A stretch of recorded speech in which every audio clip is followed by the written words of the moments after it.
अमावस्या और पूर्णिमा, दो बहनों की कथा। पौराणिक कथाओं के अनुसार एक राजा और एक रानी थी। उनके दो लड़कियां और दो लड़के थे। एक लड़की का नाम पूर्णिमा और दूसरी लड़की का नाम अमावस्या था।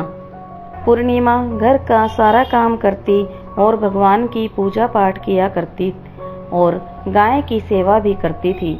लेकिन अमावस्या ना तो घर का काम करती और ना ही भगवान की पूजा पाठ करती और ना ही गौ माता की सेवा किया करती थी। फिर भी राजा और रानी अमावस्या को बहुत प्यार करते थे, लेकिन पूर्णिमा से नफरत करते थे। राजा के दोनों लड़के और लड़कियां धीरे धीरे बड़े हो गए। राजा ने दोनों लड़कों का विवाह करवा दिया। इसके बाद रानी ने कहा कि दोनों लड़कियां भी विवाह के योग्य हो गई हैं, तो इनके लिए भी कहीं पर जाकर रिश्ता तय करके विवाह करवा दो।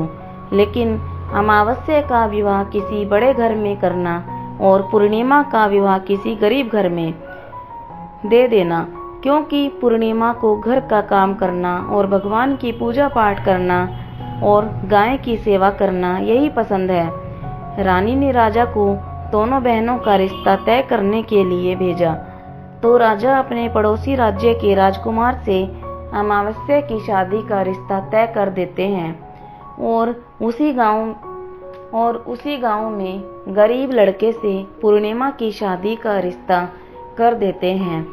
राजा अपनी रानी को दोनों बहनों की शादी के रिश्ते के बारे में बताते हैं, तो रानी अब सोचती है कि पूर्णिमा की भगवान कैसे मदद करते हैं देखते हैं, क्योंकि पूजा पाठ बहुत करती है और गाय की सेवा भी करती है। लेकिन पूर्णिमा के भाई और भौजाई पूर्णिमा से बहुत प्यार करते थे, क्योंकि पूर्णिमा उनका घर के काम में हाथ बटाती थी और अमावस्या उन पर अपना रौब जमाती थी। राजा इसके कुछ दिनों बाद ही उनका विवाह करवा देते हैं और जब राजा और रानी उन दोनों लड़कियों को विदाई देते हैं, तब अमावस्या को विदाई के समय बहुत सारे धन दौलत देते हैं और पूर्णिमा को कुछ भी नहीं देते। इसके बाद दोनों बहनें अपने ससुराल चली गई। अब एक दिन अमावस्या ने अपने घर शिव चर्चा रखी, जिसमें उसने पूरे गांव वालों को अपने घर बुलाया, लेकिन पूर्णिमा को नहीं बुलाया। जब गांव की औरतें अमावस्या के यहाँ जा रही थी, तब पूर्णिमा अपने दरवाजे के बाहर बैठी थी, तो उन औरतों ने पूर्णिमा से कहा कि तुम्हारी बहन के घर शिव चर्चा है, तुम नहीं चलोगी क्या? पूर्णिमा ने कहा, मुझे तो बुलाया ही नहीं, तो मैं कैसे चल सकती हूँ? औरतों ने कहा, बुलाया नहीं तो क्या हो गया, वह तो भगवान का नाम है, भगवान की चर्चा है, तुम चलो हमारे साथ। पूर्णिमा उन औरतों की बात मानकर उनके घर चली जाती है। जब अमावस्या की नजर पूर्णिमा पर पड़ती है, तो अमावस्या ने गुस्से में आकर पूर्णिमा से कह दिया कि तुम यहाँ कैसे चली आई? तुम्हें तो मैंने बुलाया भी नहीं था। खैर कोई बात नहीं, अब आ ही गई हो तो चुपचाप बैठी रहना और इधर उधर मत घूमना। इस तरह से अमावस्या पूर्णिमा की गरीबी का मजाक उड़ाती है। गुस्से की बातें सुनकर पूर्णिमा की आंखों में आंसुओं की धारा बहने लगी और भगवान शिव से हाथ जोड़कर पूर्णिमा मन ही मन विनती करने लगी, हे भगवान, क्या पूजा पाठ करना, घर का काम करना और गौ माता की सेवा करना गलत है? आखिर मेरा कसूर क्या है? आप कब कृपा करेंगे मुझ पर? पूर्णिमा बारंबार भगवान से यही कहती रही। जितने में शिव चर्चा पूरी हो गई, अमावस्या भगवान का प्रसाद बांटने लगी, तो उसने सबको भगवान का प्रसाद दिया, लेकिन पूर्णिमा को नहीं दिया। पूर्णिमा बिना प्रसाद लिए ही घर लौट आई। तो रास्ते में उसने सोचा कि बच्चे प्रसाद मांगेंगे तो मैं उन्हें क्या कहूंगी। उसने सोचा कि बच्चे प्रसाद मांगेंगे तो मैं उन्हें क्या कहूंगी। और वो घर आ गई और उसने अपने पति और बच्चों से कहा कि मैं अपने मायके जा रही हूँ। उन्होंने कहा ठीक है, और पूर्णिमा मायके के लिए रवाना हो गई। चलते चलते एक चबूतरा आया जिस पर तुलसी का पौधा लगा हुआ था और वहां पर चबूतरे पर एक बूढ़ी औरत बैठी हुई थी। वह कोई और नहीं, साक्षात तुलसी माँ थी। उस बूढ़ी औरत ने पूर्णिमा से कहा, बेटी तुम कौन हो और कहाँ जा रही हो? तो पूर्णिमा ने अपना परिचय दिया और उस बूढ़ी औरत ने पूर्णिमा से कहा, यह तुलसी का पौधा सूख रहा है, इसमें थोड़ा सा पानी डाल दो और इस चबूतरे की साफ सफाई कर दो, जिससे मुझे थोड़ी ठंडक मिलेगी। पूर्णिमा ने कहा, ठीक है माँ जी। उसने तुलसी में पानी डाला, चबूतरे की साफ सफाई की और उस बूढ़ी औरत को तैयार कर दिया और उसके पैर भी दबाए और कहा, और क्या काम है माँ जी? उसने कहा, कुछ नहीं, अब तुम जाओ और वापस आते समय मुझसे मिलकर जाना। पूर्णिमा ने कहा, ठीक है माँ जी। वह वहां से रवाना हो गई। चलते चलते आगे एक शिव मंदिर आया। वहां पर भी एक बूढ़े बाबा मिले जो चबूतरे पर बैठे हुए थे। वह कोई और नहीं बल्कि साक्षात महादेव थे। उन्होंने पूर्णिमा से कहा, बेटी तुम कहाँ जा रही हो और तुम कौन हो? पूर्णिमा ने अपना परिचय दिया और बूढ़े बाबा ने पूर्णिमा से कहा कि इस चबूतरे और इस मंदिर की साफ सफाई कर दो। बेटी पूर्णिमा ने कहा, ठीक है बाबा, और उसने चबूतरे की और मंदिर की सफाई कर दी और पूजा पाठ की और बूढ़े बाबा को भी नहला धुला दिया और कहा, और क्या काम है बाबा? बाबा ने कहा, और कुछ काम नहीं है बेटी, अब तुम जाओ और वापस आते समय मुझसे मिल कर जाना। पूर्णिमा ने कहा, ठीक है बाबा, और वह वहां से रवाना हो गई और आगे चलते चलते काली माँ का मंदिर आया। वहां भी एक बूढ़ी औरत चबूतरे पर बैठी हुई थी। उस बूढ़ी औरत ने पूर्णिमा से कहा, तुम कौन हो बेटी और कहाँ जा रही हो? पूर्णिमा ने अपना परिचय दिया। तब उस बूढ़ी औरत ने पूर्णिमा से कहा, बेटी यहाँ सब पूजा करने आते हैं लेकिन मंदिर की साफ सफाई कोई भी नहीं करता, इसलिए इस चबूतरे और मंदिर की साफ सफाई कर दो। पूर्णिमा ने कहा, ठीक है माँ। माता मंदिर और चबूतरे की साफ सफाई की और पूजा पाठ किया और माता का श्रृंगार भी किया और उस बूढ़ी औरत को भी नहला धुला दिया और बूढ़ी औरत के पैर भी दबाए। और पूर्णिमा ने कहा, और क्या काम है माँ जी? तब उस औरत ने कहा, कुछ नहीं, आप तुम जाओ और वापस आते समय मुझसे मिलकर जाना। तब पूर्णिमा ने कहा, ठीक है माँ जी। इसके बाद वहां से रवाना हो गई और थोड़ी आगे चलते हुए एक नदी आई। नदी के किनारे भी एक बूढ़ी औरत बैठी थी। वैसे वो साक्षात गंगा मैया थी। वह बूढ़ी औरत ने कहा, तुम कहाँ जा रही हो बेटी? पूर्णिमा ने अपना परिचय दिया। इसके बाद उस औरत ने पूर्णिमा से कहा, इस नदी पर स्नान करने तो सब आते हैं लेकिन यहाँ साफ सफाई कोई भी नहीं करता, इसलिए तुम इस किनारे पर साफ सफाई कर दो। तो पूर्णिमा ने कहा, ठीक है माँ जी। पूर्णिमा ने वहां पर साफ सफाई की और उस बूढ़ी औरत के पैर दबाए और कहा, क्या काम है माँ जी?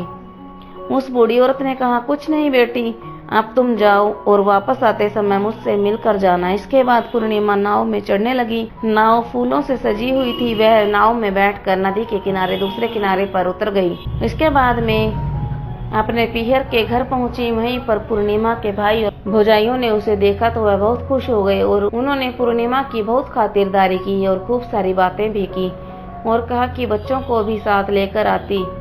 इसके बाद सब खाना खाकर सो जाते हैं और सुबह जब पूर्णिमा ने अपने ससुराल जाने के लिए कहा तो भाभीियों ने उसे एक लाल साड़ी दी और एक थैले में बच्चों के लिए कपड़े और खाने पीने का सामान भी दिया और कहा कि तुम बहुत दिनों के बाद आती हो, जल्दी जल्दी आया करो।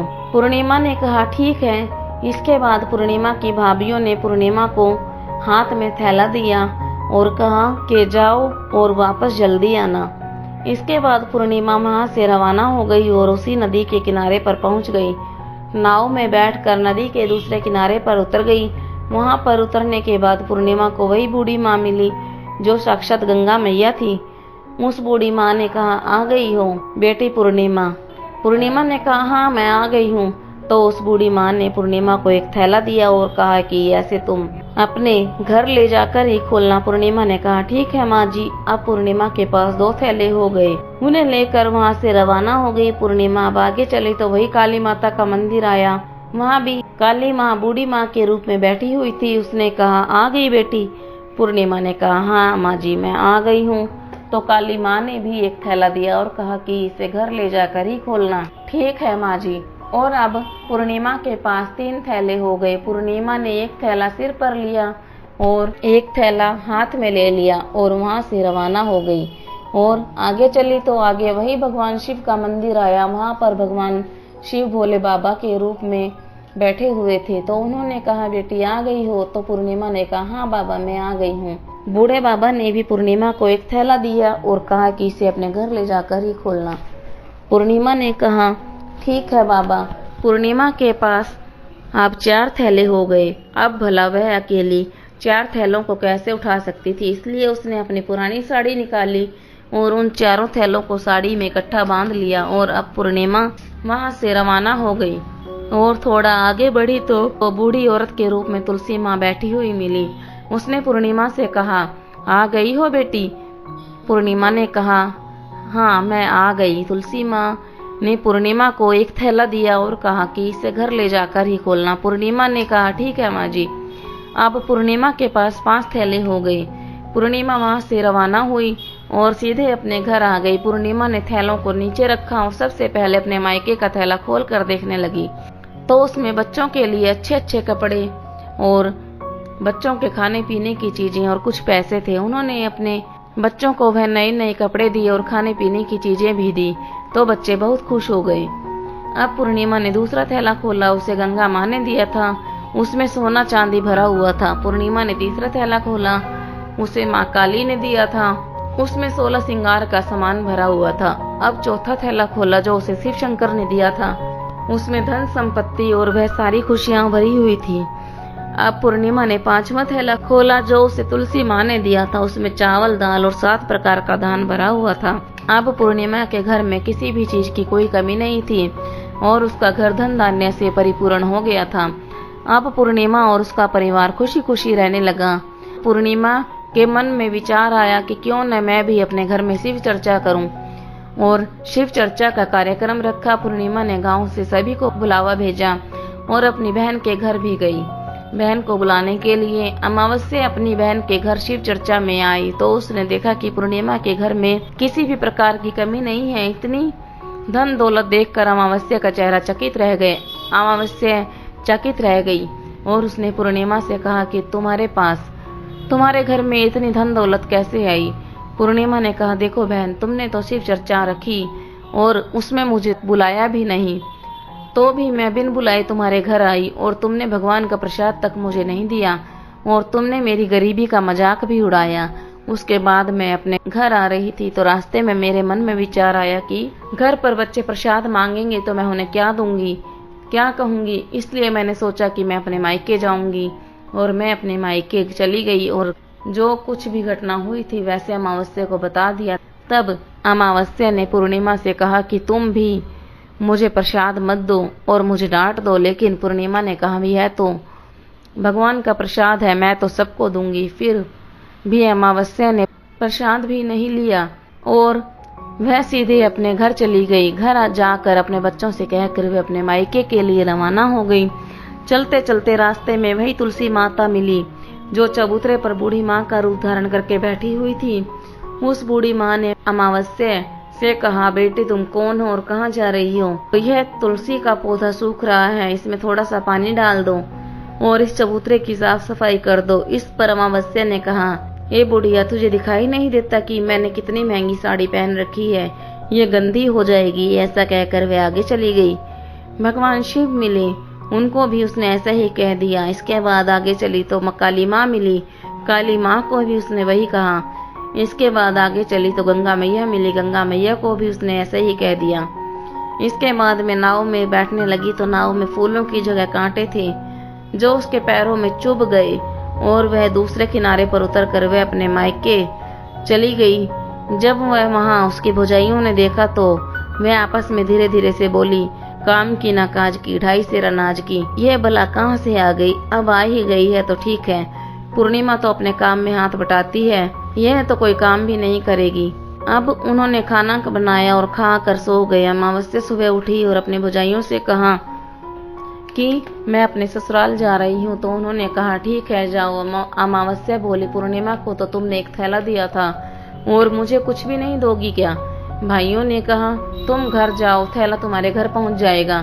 फिर वहां से रवाना हुई और नदी के किनारे आकर नाव में बैठकर दूसरे किनारे पहुंची। वह गंगा मैया रूप धारण करके बैठी हुई थी। बुढ़िया माँ ने कहा, आ गई हो बेटी? तो उसने कहा, हाँ आ गई। अमावस्या ने कहा, तुमने पूर्णिमा को एक थैला दिया था, मुझे नहीं दोगी क्या? बूढ़ी माँ ने कहा, तुम अपने घर जाओ, थैला तुम्हारे घर पहुंच जाएगा। इसके बाद काली माँ ने भी ऐसा ही कह दिया। उसके बाद भगवान शिव ने भी ऐसा ही कह दिया। उसके बाद तुलसी माँ ने भी ऐसे ही कह दिया। इसके बाद जब अपने घर पहुंची तो आंगन में 5 थैले रखे हुए थे।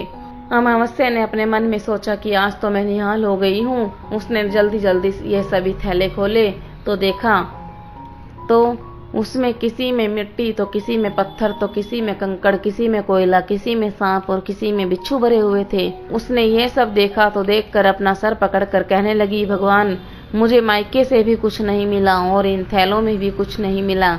इसके बाद अमावस्या दौड़ती हुई अपनी बहन पूर्णिमा के घर गई और पूर्णिमा से कहती है, तुझे तो इतना सब कुछ मिला है और मुझे कुछ भी नहीं मिला, आखिर क्यों? पूर्णिमा ने कहा कि मैं जब अपने मायके जाती हूँ तो अपने भाइयों के साथ मिलकर काम कराती हूँ और तुमने कभी भी उनकी इज्जत नहीं की है, इसलिए तुम्हें वह भला क्या देते। और इसके बाद तुमने गंगा माँ को ठुकरा दिया और काली माँ को भी ठुकरा दिया और भगवान शिव को भी ठुकरा दिया और तुलसी माँ को भी ठुकरा दिया, इसलिए उन्होंने भी तुम्हें कुछ नहीं दिया। अमावस्या बोली, बहन मुझे माफ कर दो, मैंने सदा तुम पर अत्याचार किए हैं, मुझे कुछ भी नहीं मिला तो कोई बात नहीं, मैं भगवान शिव की भक्ति करके सब कुछ प्राप्त कर लूंगी, इसका रहस्य मुझे बताओ। तो पूर्णिमा ने कहा, तुम 3 सूत्र का ज्ञान ले लो। पहले सूत्र में दया मांगना और दूसरे सूत्र में चर्चा मांगना और तीसरे सूत्र में 108 बार ओम नमः शिवाय का जाप करना। बहन, भगवान ने जो 3 सूत्र दिए हैं इनको अपने हृदय में बसा लेना। मैंने सच्चे मन से भगवान शिव की पूजा की, इसलिए अब मेरे पास सब कुछ है। मेरे पास कुछ नहीं था, फिर भी भगवान ने मुझे सब कुछ दिया है और तुम्हारे पास सब कुछ था वह भी खत्म हो गया। इसके बाद अमावस्या अपने घर गई और भगवान शिव की पूजा करने लगी और भगवान शिव से माफी मांगने लगी और गौ माता की सेवा भी करने लगी और दूसरों की मदद भी करने लगी। अगर दोस्तों हमारी कहानी अच्छी लगी हो तो हमारी वीडियो को लाइक कीजिए, ज्यादा से ज्यादा शेयर कीजिए और हमारे चैनल को सब्सक्राइब कीजिए। धन्यवाद।